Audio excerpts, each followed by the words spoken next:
शायद सजाए मौत हो। और ऐसा बिका हुआ आदमी खड़ा पड़ा जा रहा है, yes sir, no sir, yes. डूब मरे पानी से, चुल्लू भर लोटे के पानी से डूब मरे, कतरे भर बाल्टी के पानी में, किसी मग्गे के पानी में डूब मरे। उन्होंने इमरान खान साहब से कहा था कि संभल जाओ। डिक्टेशन लेते हैं इनके फैसले, आईएसआई का लेफ्टिनेंट कर्नल लिखता है और ये फैसले सुनाते हैं। उसका प्रिंसिपल मसला उसकी क्यूट लुक्स हैं।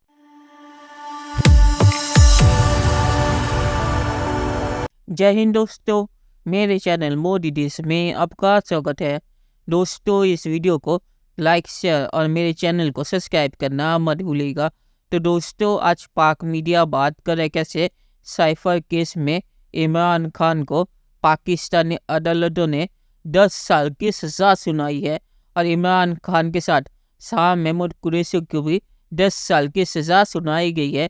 तो इसके बाद पीटीआई सपोर्टर और इमरान खान के सपोर्टर जो है वो पाकिस्तानी जुडिशरी पे भड़क गए हैं और वो कह रहे हैं कि पाकिस्तानी आर्मी के कहने पर ही पाकिस्तानी जुडिशरी ने ये फैसला दिया है।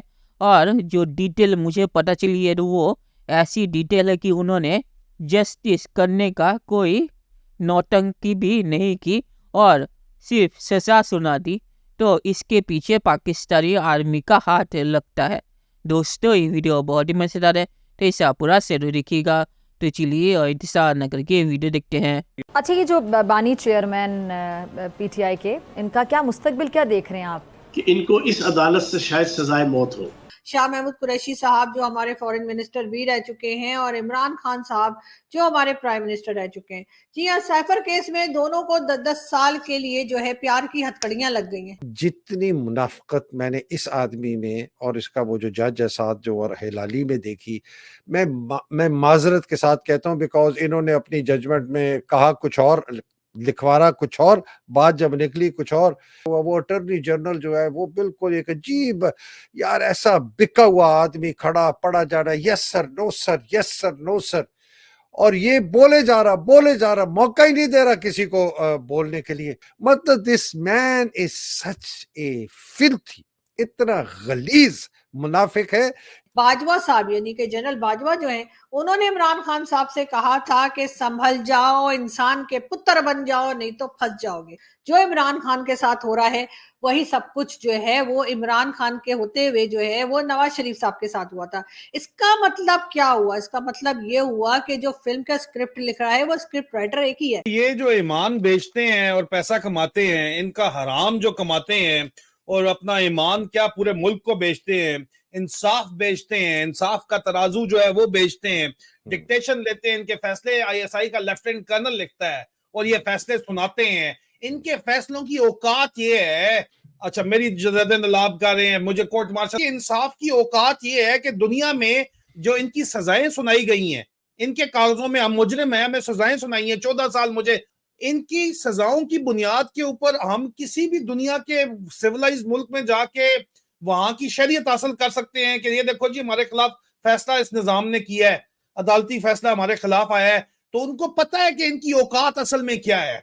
ये कोई बेवकूफ लोग नहीं है दुनिया के अंदर। दुनिया की आवाम को पता है कि पाकिस्तान की अदालतों की क्या औकात है, पाकिस्तान के जजों के फैसलों की क्या औकात है। अजाब टूटा हुआ है इस वक्त। वो उसका प्रिंसिपल मसला पॉलिटिक्स नहीं है, उसका प्रिंसिपल मसला उसकी क्यूट लुक्स हैं, उसकी वो क्यूट हरकतें हैं जिसकी वजह से जो स्नो वाइट की स्टोरी की क्वीन है उसका गैज़ो गज़ब उसके खिलाफ अनलीश हो गया। यहाँ कोई इस्टेब्लिशमेंट नहीं है, यहाँ कोई मसला फौज का नहीं है, यहाँ किसी और मसला जुडिशरी का नहीं है। यह सीधा सीधा मसला जो है और समझने वाला मसला है कि यहाँ स्नो वाइट की कहानी जो है वो चल रही है। मतलब अंदाजा लगाएं, आपके मतलब है कि डूब मरे पानी से, चुल्लू भर लोटे के पानी से डूब मरे, कतरे भर बाल्टी के पानी में, किसी मग्गे के पानी में डूब मरे। और इसके अंदर अभी मजीद जो लॉ इन्फोर्समेंट के इदारे हैं उनकी मजीद रिपोर्ट्स वगैरह आनी, यानी ये लॉ इन्फोर्समेंट के इदारे अब तक अगर किसी को नहीं समझ आई तो उससे समझ आ जानी चाहिए कि ये सारा जो लॉ इन्फोर्समेंट की कहानी है पाकिस्तान की, इसका हिंदुस्तान के साथ या अफगानिस्तान से कम ताल्लुक है और पाकिस्तान के लोगों को कंट्रोल करने से इसका ज़्यादा ताल्लुक है। अब ये यहाँ पे क्या तजर्बा या एक्सपेरिमेंट करना चाहते हैं, यू शुड ऑल्सो इस पर स्पेकुलेट करें, जरा सोचें कि ये इस किस्म की वाहियात, बकवास और फजूल और बेमानी किसी चीज़ को इन्वेस्टिगेट नहीं कर सकी। उसने एक उसके ज़राए को कोट करते हुए कहा गया है कि पाकिस्तानी अमेरिकन ओवरसीज़ कम्युनिटी जो है वो पाकिस्तान के इदारों के खिलाफ साजिश कर रही है, कांग्रेस के अंदर और अमेरिकन सेनेट के अंदर जो है वो पाकिस्तान के खिलाफ मवाद इकट्ठा किया जा रहा है, उसमें ये किया जा रहा है, वो किया जा रहा है, वगैरह वगैरह वगैरह वगैरह। ये FIA, अब जरा गौर करें कि वो FIA जो पाकिस्तान में भी कभी किसी क्राइम को इन्वेस्टिगेट ना कर सका, और FIA का बनाया हुआ कोई भी केस ऐसा नहीं है जो पाकिस्तान ही की अदालतों में बाद में प्रूव हुआ हो। हाई कोर्ट्स में ठोस हो जाते हैं उनके, बस वो इधर ही नीचे स्पेशल कोर्ट्स में ही चलते हैं। हाई कोर्ट्स में भी सारे ठोस हो गए FIA के बनाए हुए केस जो नवाज शरीफ पे बनाए थे, और सुप्रीम कोर्ट तक तो मेरा ख्याल है कोई केस FIA का आज तक प्रूव हुआ ही नहीं। अगर कोई प्रूव हुआ है तो कोई मुझे बता दे, आप में से कोई अगर FIA का रिटायर्ड ऑफिसर है तो बताया कि वो कौन से केसेस हैं FIA के जो सुप्रीम कोर्ट तक जाके पाकिस्तान में ठहर सके, और ये पाकिस्तान की कोर्ट्स में ठहर सके। वो अमेरिका के अंदर उसने इतनी इन्वेस्टिगेशन कर ली। जब आज सुबह स्पेशल कोर्ट में इमरान खान और शाह महमूद कुरैशी को सज़ा सुनाई गई, तो जज ने इमरान खान को कहा कि आप मेरी तरफ देखें दोनों, और मैं आपको 10-10 साल की सज़ा सुनाता हूँ। तो इमरान खान मुस्कुराता रहा एज़ पर आई विटनेसेस, और शाह महमूद कुरैशी चीखने लगा कि भाई मेरी तो बात ही नहीं सुनी गई, मुझे सज़ा सुना दी गई और मुझे मौका ही नहीं दिया गया बोलने का, मेरा तो बयान ही नहीं लिया गया है। तो ये कैसा इंसाफ है? तो वकील अपना नहीं करने दिया, फिर जल्दी जल्दी किसी भी गवाहों को नहीं पेश किया गया, कोई एविडेंसेस पेश नहीं किए गए। और इमरान खान से जज ने पूछा कि हाँ भाई वो साइफर कहाँ है, तो उसने कहा मुझे नहीं पता, ये गुम हो गया है। और उसने कहा कि मैंने अपने बयान में पहले ही बता दिया है कि प्राइम मिनिस्टर हाउस की सिक्योरिटी मेरी जिम्मेदारी नहीं, इसलिए वो साइफर कहाँ गया मुझे नहीं पता। तो भाई साहब वो सफ़ेद कागज़ तुम जो जलसे में दिखा रहे थे वो क्या था? तो अज़ीज़ दोस्तों, इमरान खान का कसूर ये है पाकिस्तान में कि वो पब्लिक लीडर बनना चाह रहा था, जनता की आवाज़ बनता जा रहा था, और ये पाकिस्तान में पहली बार नहीं हुआ। चलिए दोस्तों, इस वीडियो पे बात करते हैं। तो जो डिटेल मुझे पता चली कैसे इमरान खान को पाकिस्तानी जजों ने सज़ा दी, तो इसके पीछे पाकिस्तानी आर्मी का हाथ लगता है, क्योंकि उन्होंने इमरान खान को 2 क्वेश्चन करके 10 साल की सज़ा सुना दी, और शाह महमूद कुरैशी को तो उन्होंने सुना भी नहीं। तो इमरान खान के समर्थक जो कह रहे हैं इसके पीछे पाकिस्तानी आर्मी का हाथ है, तो पाकिस्तानी आर्मी का ही हाथ लगता है। और पाकिस्तान में आपको पता है कि पाकिस्तानी आर्मी से पूछे बिना पाकिस्तानी जज है कोई फैसला ऐसे बड़े केस में नहीं कर सकती। और वैसे साइफर केस में मामला ये है कि इमरान खान ने एक चिट्ठी दिखाई थी, जिसे दिखा कि इमरान खान ने कहा था कि ये चिट्ठी ये है कि अमेरिका ने मुझे धमकी भेजी है कि मुझे अगर नहीं निकाला तो पाकिस्तान को सज़ा मिलेगी।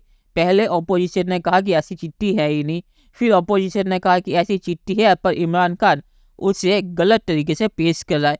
और फिर अपोजिशन ने कहा कि ऐसी चिट्ठी है, अमेरिका ने धमकी भी लगाई, और इसीलिए इमरान खान ने ये खुफिया चीज़ बाहर निकली, तो इसीलिए इमरान खान ने सीक्रेसी लॉ वायलेट किया, तो इसलिए इमरान खान को 10 साल की सज़ा मिली। तो ये जो साइफर केस है ये भी 2 नंबर ही है। और आखिर में मैं ये कहूँगा कि इमरान खान को 10 साल की जो सज़ा मिली है, मुझे नहीं लगता कि इमरान खान 10 साल बिताएगा, क्योंकि पाकिस्तानी आर्मी की आदत है कि वो जिनको सज़ा दिलवा दी है फिर उन्हें निकाल के फिर से PM बना दिया है। नवाज शरीफ के साथ भी उन्होंने वही किया था। तो मुझे नहीं लगता कि इमरान खान 10 साल जेल में काटेगा और इमरान खान को फिर से यही आर्मी फिर से प्राइम मिनिस्टर बनाएगी। तो चलिए देखते हैं कि फ्यूचर में क्या होता है। दोस्तों, ये वीडियो देखने के लिए बहुत शुक्रिया, और हमारे चैनल सब्सक्राइब करना मत भूलिएगा। Thank you very much.